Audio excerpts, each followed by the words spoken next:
जय श्री राम। चैनल को सब्सक्राइब कीजिए और बेल आइकन पर क्लिक कीजिए ताकि हनुमान जी से संबंधित हर वीडियो आप पहले देख सकें। जब मैंने आदि पुरुष देखी तो हनुमान जी के कैरेक्टर को देख के ऐसा लगा कि अगर कोई भारतीय ना हो और वो हनुमान जी को जानने के लिए आदि पुरुष देख रहा हो, वह तो यही सोचेगा कि इंडिया वाले इनकी इतनी पूजा क्यों करते हैं। क्योंकि जिस तरह का चरित्र आदि पुरुष में हनुमान जी का दिखाया है, अगर भारत के भी बच्चे ने रामायण न पढ़ी तो पूछेंगे हनुमान जी तो ऐसे थे, इनकी पूजा क्यों करें। तर्क भी देंगे कि आदि पुरुष वालों ने कुछ रिसर्च करके ही बनाया होगा। तो चलिए आज जानते हैं असल में हमारे हनुमान जी है कैसे और आदि पुरुष वालों ने कैसे उनका अपमान किया है।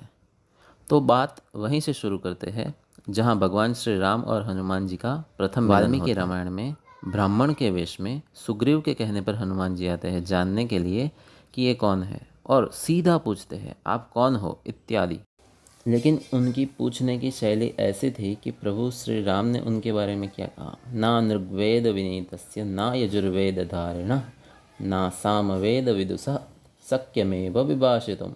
भगवान श्री राम कहते हैं हनुमान जी की भाषा विद्वत्ता से इतनी पूर्ण है कि इनकी भाषा से लगता है इन्होंने चारों वेद का अध्ययन किया है।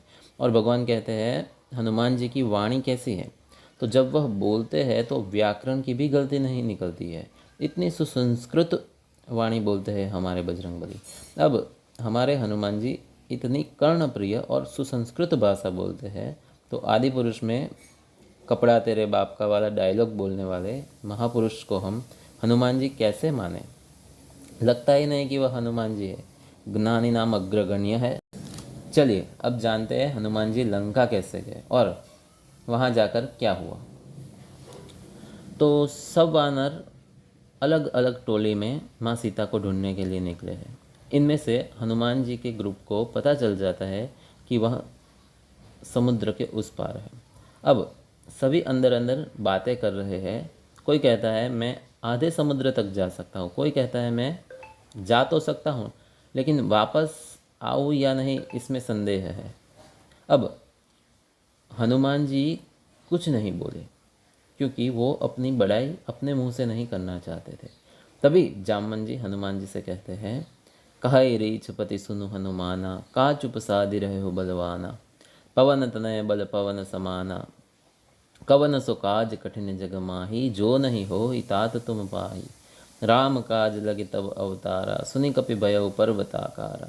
जामवन जी कहते हैं आप क्यों चुप है, आप तो पवन के पुत्र है और आपका बल भी पवन के जैसा है। जगत में ऐसा कोई काम है ही नहीं जो आपसे ना हो।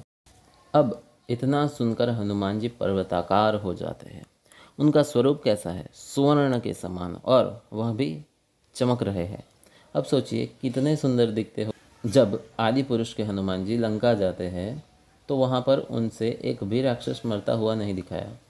हनुमान जी ने लड़ने का प्रयास किया लेकिन मेघनाथ उनसे ज़्यादा शक्तिशाली था, उनको पकड़ लिया ऐसा लगता है, जबकि वास्तविकता कुछ और ही है। जब हनुमान जी अशोक वाटिका में गए तब क्या हुआ। रहे तहाँ बहु बट रखवारे कछु मारे से कछु जाए पुकारे। बहुत शक्तिशाली असुर थे जिन्हें भट्ट कहते हैं, वो बहुत शक्तिशाली होते हैं।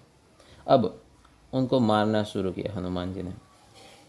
अब सारे असुर भाग रहे हैं और जो जीवित बचे वह रावण के पास जाते हैं और कहते हैं नाथ एक आवा कपि भारी। एक बहुत बड़ा वानर आए हैं जो सभी राक्षसों को मार रहे हैं, और वो भी कैसे, मसल मसल के।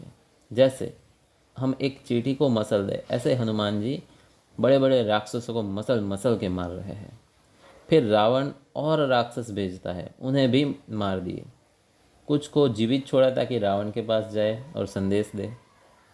जब वाल्मीकि रामायण आप पढ़ोगे तो वहाँ इन राक्षसों की संख्या भी है। ये 1 2 10 15 नहीं थे, हजारों की संख्या में आते थे। जब अक्ष कुमार आता है तो उसके साथ 15,000 से भी ज़्यादा राक्षस आए थे। सबको हनुमान जी ने थोड़ी ही क्षण में मार दिया। अब मेघनाथ आया जिसे इंद्रजीत कहते हैं, जिसे इन आदि पुरुष वालों ने बहुत शक्तिशाली बताया है। अब उसका क्या हाल हुआ सुनिए। मुठिका मारी चढ़ा तरु जाए, ताहि एक क्षण मूर्छा आई। हनुमान जी के एक ही मुक्के से इंद्रजीत बेहोश हो जाता है।